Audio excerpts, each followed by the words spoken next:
তো বন্ধুরা, তোমাদেরকে আগের দিন ব্লগে সবই দেখানো হয়েছে যে আমরা কোথায় আসছি, কি কারণে আসছি। তো যাই হোক, দেখতে দেখতে আমি মাসির বাড়িতে চলে আসলাম। তো এখন মাসির বাড়িতে নেমে এখন কিছু গল্প টল্প, খাওয়া দাওয়া সব কিছু করে যাব হিলি বর্ডারে। তোমাদের অবশ্যই দেখাবো হিলি বর্ডার, তোমরা দেখতে থাকো। তো এই যে মাসির বাড়িতে চলে আসছি, ওরা নতুন বাড়ি তৈরি করছে। তো কমপ্লিট সেরকম কিছু হয়নি, তো 2টা ঘর হয়ে গেছে। তো এই যে আমাদের বাচ্চা কাচ্চারা সবাই বসে আছে, গল্প করছিল। এই যে আমার বোনু সব দাঁড়ায় থাকে, দেখতেছে সব কিছু। 2টা রুম, এই যে ও পাশেও একটা রুম, এ পাশে একটা রুম, আর এই যে বারান্দা বা সিঁড়ি ঘরে মা বসে। তো মাসিদের গাছে দেখো এত সুন্দর পাতিলেবু ধরেছে, বলার মতো না। আর ছাদের উপর থেকে আমি দেখতেছি কাঁঠাল, একটা গাছে দেখো কতগুলো কাঁঠাল ধরেছে। তো যাই হোক, কাঁঠালটা খুবই মিষ্টি। তো পাকলে আমরা আবার আসবো খেতে। তো মাসির বাড়ির গল্প, আড্ডা ঠাট্টা সব কিছু কমপ্লিট করার পর চলে এলাম আবার মেলাতে। মেলা ঘুরে চলে যাব ওই সাইড দিয়ে আমরা বাড়িতে। তো দেখো, মেলায় আসছি তো জিনিস নেব না, জিনিস দেখবো না, তা তো কখনো হয় না। এই যে আমার ভাস্তি দেখছে পার্স, আমার বুনু দেখছে ছেলেদের জন্য গাড়ি। তো এই দেখে টেখে আমরা বেরিয়ে গেলাম। খুব একটা সুবিধা মনে হলো না, খুব ভালো লাগলো না। তো এখন আবার চলে গেলাম এই যে চুড়িমালার দোকানে ফিতায়। তো ওখান থেকে আমার বুনু কিনছে গার্ডার। তো আমিও কিছু কিছু জিনিস দেখতেছি, ক্লিপ টিলিপ এই সব কিছু। তো ওই যে গার্ডারটাও নিল। তো নেওয়ার পরে টাকা দাম বেশি না, 10 টাকা। তো যাই হোক, তো সব কিছু মেয়েদের তো মেলায় যাওয়া মানে চুড়িমালা ফিতা যতই ঘরে থাক না কেন, তবুও নিতেই হবে, দেখতেই হবে। এটা আমাদের একটা অভ্যাস বা নেশা বলতে পারো। তো তোমাদের বাড়িতে মেয়ে যারা আছে অবশ্যই তোমরা সবাই জানো। তো দেখতেই থাকো তোমরা, আরও মেলাটা ঘুরবো। তারপর চলে এলাম আংটির দোকানে, আংটি বাছতেছি, আংটি নেব। তো আংটি একটা নেওয়া হয়েও গেল। তো ছোটো বোনের পরশুদিন হচ্ছে বর্ষাবৃত্তির পুজো আছে, সেই জন্য ও একটু চুড়ি নেবে। তো তোমরা বর্ষাবৃত্তির পুজো কে কে জানো বা করেছো কমেন্ট করো।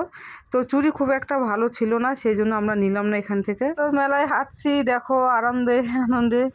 তো মেলায় এসেছি, তো জিলেপি নিব না, 2.5 প্যাচের জিলেপি তো নিতেই হবে। মেলা মানেই জিলেপি, 2.5 প্যাচ জিলেপি কার কার মনে আছে বলো। তো যে কোনো মেলায় যাও, এই মিষ্টিটা থাকবে। কেন থাকবে সেটা জানি না, এটা মেলার বিখ্যাত মিষ্টি জিলেপি। তো আমরা হচ্ছে জিলেপি নিয়ে নিলাম বাড়ির জন্য। তো বাড়িতে আরও লোকজন আছে, তাদেরকে অবশ্যই দিতে হবে, সেই জন্য জিলেপি বেশি করেই নিয়ে নিচ্ছি। তো আরও মিষ্টান্ন নেব, কিন্তু এই মিষ্টিওয়ালা কাকু মানে পয়সা খুচরা দিতে পারছিল না। তো দেখো, দুপুরের সময় মেলায় আছি, তো পয়সা কিভাবে খুচরা দিবে বলো। তো জিলেপি টিলেপি নেওয়ার পরে আইসক্রিম ফুচকা এইসবই খাওয়া হলো। তার কারণ মাসির বাড়িতে ভাত খেয়ে নিয়েছি, তো আর কিছু খাওয়ার ইচ্ছা করছিল না। তো যাই হোক, মা টোটোতে বসে দই ফুচকা খাচ্ছিল, আর তোমরা দেখতে থাকো। এখন যাব হিলি চেকপোস্ট। তো ঢুকে গেলাম আমরা হিলি চেকপোস্টে, বর্ডারের কাছে যে ট্রাকটা দাঁড়িয়ে আছে ওটা বাংলাদেশ যাবে, এখন চেকিং চলছে ট্রাকে। তো অনেক কষ্টে আমাদেরকে এই জায়গায় আসতে দিল, তাও 1-2 সেকেন্ডের জন্য, বেশিক্ষণ থাকতে দিচ্ছে না।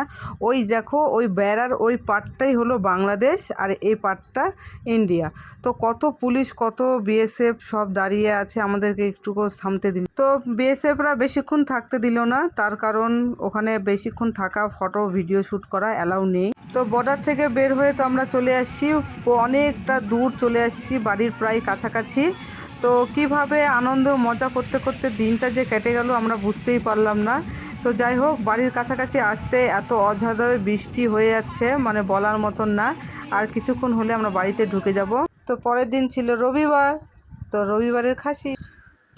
তো সেদিনের ভিডিও আর কিছু নিতে পারিনি, দেখাতেও পারিনি। তো পরের দিন হয়ে গেল রবিবার।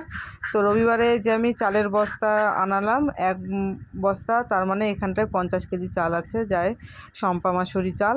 তো আমি বাটিতে করে ড্রামে একটু একটু করে ঢেলে নিচ্ছি, একবারে তো ড্রামে ঢালা যাবে না, খুব ভার। তো আজকের দিনটা তো এইভাবেই শুরু হলো। তো আমার ভিডিও কেমন লাগে অবশ্যই বলো, কমেন্ট করো, শেয়ার করো, লাইক সাবস্ক্রাইব অবশ্যই করে দিও। তো তোমরা কে কোথা থেকে ভিডিও দেখো সেটাও বলবে। তো এক জায়গা থেকে বেড়ায় আসার পর না, শরীরটা সত্যি খুব খারাপ লাগে, আজকে শরীরটা খুবই খারাপ আমার।